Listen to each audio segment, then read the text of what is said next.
Hi everyone, it's Mike with Launch Your Startups, and in today's video I want to talk about the 3 things that I wish I knew before I started Shopify.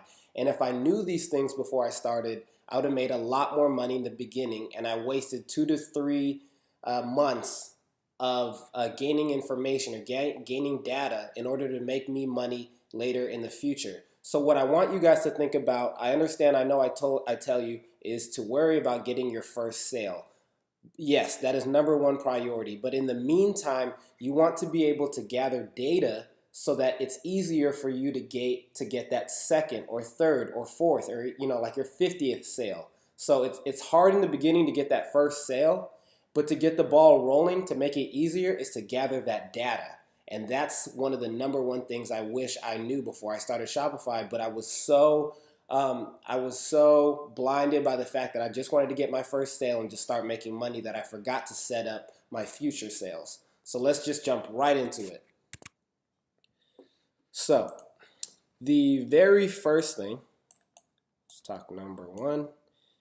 Very first thing that I wish I knew and I wish you guys all will set up is email. So what do I mean by this? So when someone clicks on your ad, or if you created a Facebook ad, even if you created like an Instagram influencer post where someone gave you a shout out for your website. So when you take that cold lead and they go into your website for the very first time, you want to try to see if you can gather their email. So let's see, hopefully this website does a really good job of doing it. Movement Watchers, I'm sure I've shown their website in previous videos, but normally they'll have a pop-up that will show their email or like some type of email marketing that says like 10% off and we'll send you the promo code in your email. That's what they normally do. And what you want to do is you want to gather those emails. You want to take those, I don't know why it's not showing up, but you want to gather those cold call emails, because later on in the future, you want to gather that data of what people have already initially visited your website, so later on you can market to them. So how do you do this? Go to the App Store. What I personally use is, you can type in email, and there's free apps. There's free apps. The one that I use is actually called Mail Munch. And this is, I'm not sure why it's not popping up.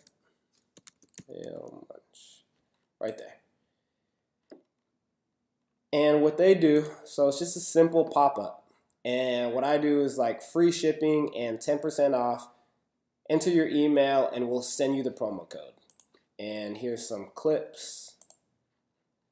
This should be top priority, okay? So you should just think that anyone that visits your website or visits your Shopify site is a warm lead. They are somewhat interested in the product that you want to sell. And when you have a 3% conversion rate, meaning that the people that visit your website, only 3% are purchasing, what do you do with the 97% that are warm leads? That someone, they showed an interest in your website, but they didn't make the purchase. So they either, 1, they don't like your product, 2, they don't trust your company, or 3, they compared to another competitor, they see that competitor will offer more. You want to be the company that gives them great content. You want to be the company that they trust, that you give value to, and they see over and over again, so they get familiarized with your company. So the very first thing that you want to do is you gather these emails, and I set it up with my own email marketing, and I go through Aweber, and they are, I believe the pricing, $19 a month for your 0 to 500, or $29 a month, 500 to 2,500. And I also have a link in the description because I use them. So click that link if you're going to use Aweber. I use them personally. They're great. And what you do is you market to them once a month letting them know about a sale or letting them know about your company. So anyone that's ever visited your website and that's left an email but still hasn't made a purchase is more likely to make that purchase, but they're just not ready. Or they're just waiting for the right time. Or they're just trying to be familiarized with your company because they saw it for the very first time. So getting their email is the top priority. It's the number one thing that you want to gather, because when you take people through an ad and they visit your website and then they enter their email, they're going above and beyond because they are really interested in your product. So either they didn't get the email right away with your promo code to not make the purchase, or they simply forgot to visit your website. That email, once you have their email, they're basically saying, hey, you have access to market to me anytime you want. Now, I don't say spam them.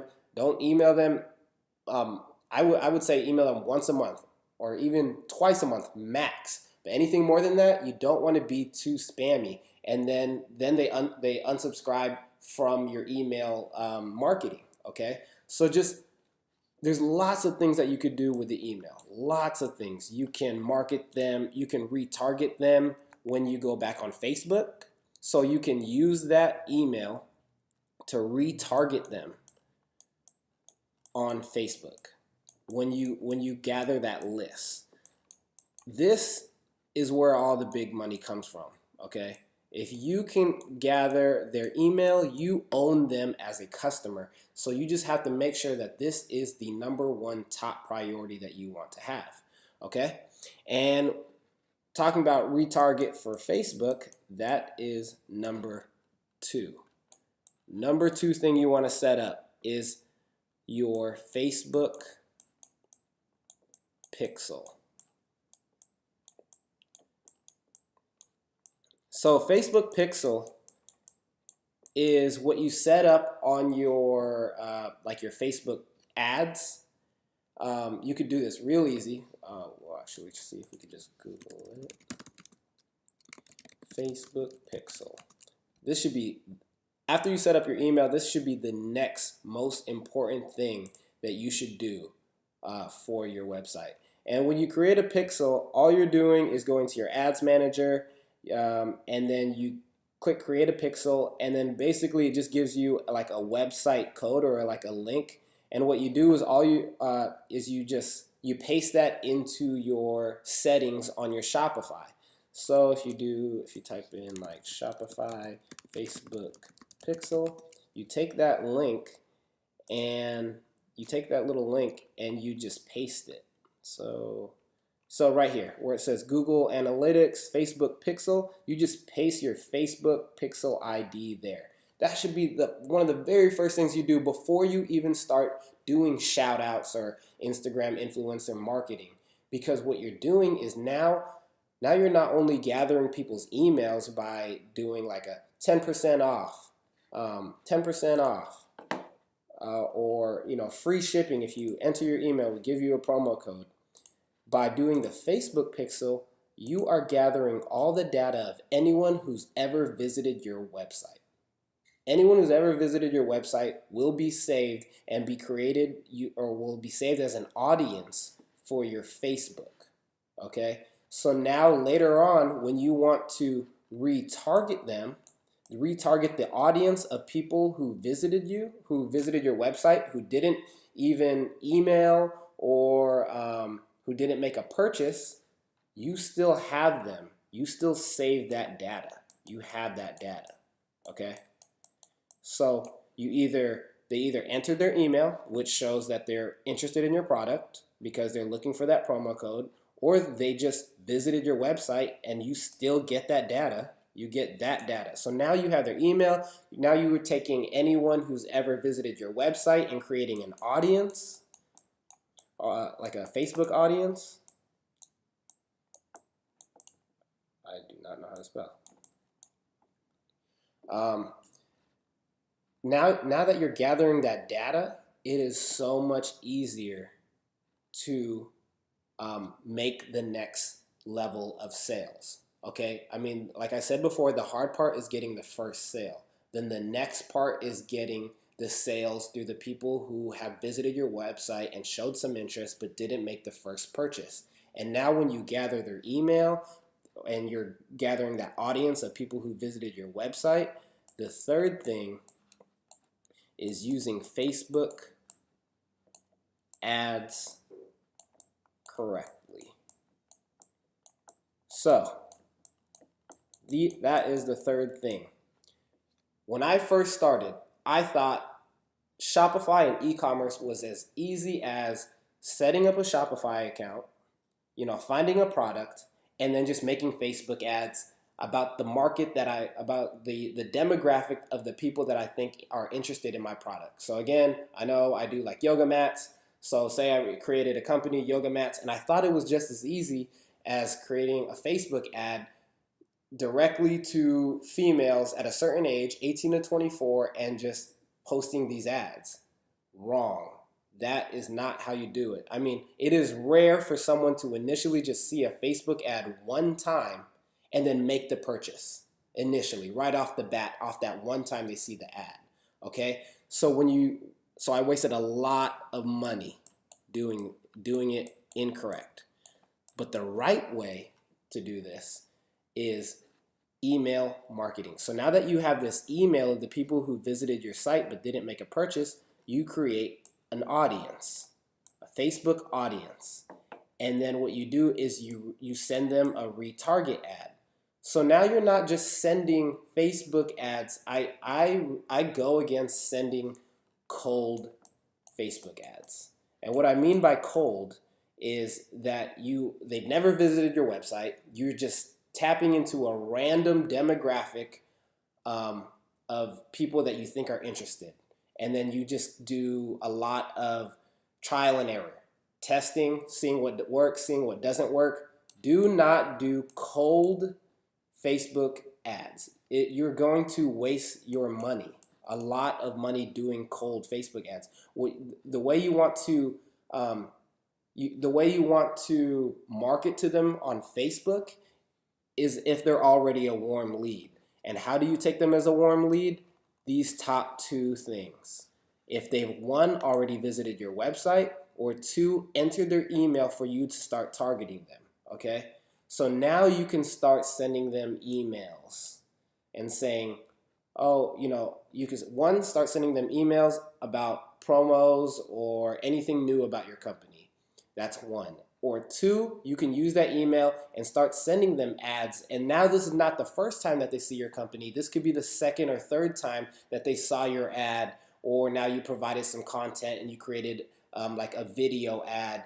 And now it's the third time they see your company. And now they get a certain thing of trust to make that first purchase, okay? And then on top of that, you have a Facebook pixel. And that's the people that visited your website. And then you can also send retargeting Facebook ads. And you could send the second or third time that they've seen your website or they've seen your product, and now they kind of trust and they've seen you and they're familiarized with your company to make that initial purchase. Not only does Facebook pixels gather the data of who visits your website, they can also gather data about who made a purchase. So anyone who's ever made a purchase from your website, they've gathered data. And what they do, now there's this thing called a look-alike audience. So now when you gathered all this data, so I'll make this red, you gathered all this data for Facebook, you made it so easy for Facebook to now market that you create something called a look-alike audience. And a look-alike audience takes anyone that looks similar to your data and finds new leads, new customers, people who've never even visited your website before. But because they know through the data of people who are interested, now you take that data and they can find new customers. And then this is how you scale to make more purchases. Okay? I hope this makes sense. It's a little more advanced than just, making a Facebook ad and someone making the purchase initially, okay? I want you guys to really think about this. We'll just do a quick summary. You want to set up email gathering, email pop-ups, okay? Email pop-ups will let you gather the email so that you can market to them anytime. You own them as a customer when they give you, it's basically open doors to market to me whenever you want when they give you your email. So make sure you set that up. Number two, the most important thing, set up that Facebook pixel, because you can retarget to them. You take that data of anyone who A, has visited your website, or B, has made a purchase. And when they made a purchase and you gathered all this information of people who visited your website or made a purchase, you can create lookalike audiences that are similar to your email audience, your Facebook audience, people who visited your website or people who've purchased, and then Facebook will automatically find new customers for you, okay? So remember that. The very first thing is just getting your first few sales and then gathering data. Facebook is all about data. And once you give them the data, they'll do everything for you the easy way. It'll be easy from that point. From that point on, it'll be easier to scale and make the next level of selling. And to make for you to scale from just making $100 a day to $500 a day to $1,000 a day. At this point, will just be your budget. Will just be your Facebook budget or your marketing budget. So now that when you can only afford maybe $10 or $20 of Facebook ads per day, then you can up it to $100 per day, and then you'll reach new customers because you're going to make Facebook do all the heavy lifting of finding new customers for you. Okay? So I hope I was able to wrap that up. It's a lot. I know this is a little bit of high-level marketing for people. People don't quite understand because all they worry about is that, that initial sale, and then they think that it's done, but that's not how it's done, okay? And you can use this. I know I really preach for private labeling and creating a brand and then selling a product that way, but this type of marketing you can do in any type of e-commerce. So if you are into drop shipping right now and you want to do something like this is another level of marketing to your customers. So I hope this was good content for you guys. I hope you use this and just get started right away. If you have any questions, leave it in the comment. I answer every single question. You can look at all my past videos. Smash that thumbs up button. Subscribe if you're new to this channel. Hit that notification button. Again, if you have any questions, let me know. I hope you guys have a good day. Thanks.